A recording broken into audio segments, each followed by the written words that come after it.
আগামী 16 তারিখ সোমবার আপনাদেরই পাশে বাহানা কোতলপুর বালিপুর পারে ফুরফুরা আহলে সুন্নাত ওয়াল জামাতের ডাকে কেন্দ্রের ফ্যাসিস্ট বিজেপি সরকারের সংবিধান বিরোধী ওয়াকফ 2025 কালা কানুন বাতিল করার প্রতিবাদে আহলে সুন্নাত ওয়াল জামাত ডাক দিয়েছে। আপনাদের যাওয়া দরকার আছে না নাই?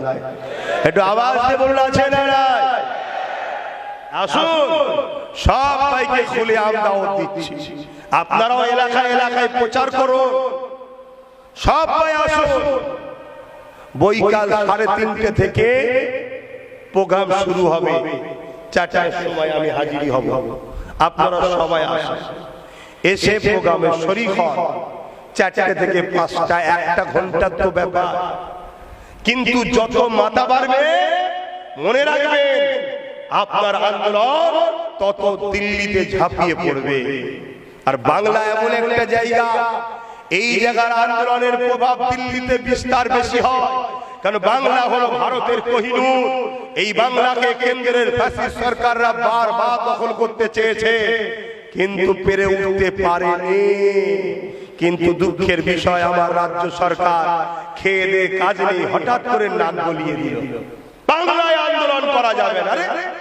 আন্দোলনটা হচ্ছে কেন্দ্র সরকারের বিরুদ্ধে। আপনি নাক গলালেন কেন? নাক গলিয়ে নিজের নাক নিজে কেটে নিয়েছে। এখনো সময় আছে।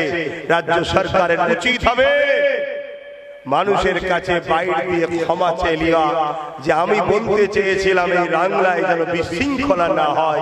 আন্দোলন করছেন করুন, আইন বিরোধী কাজ যেন না হয়। তাহলে আমরাও বলবো যে আমরা আইনের পক্ষে।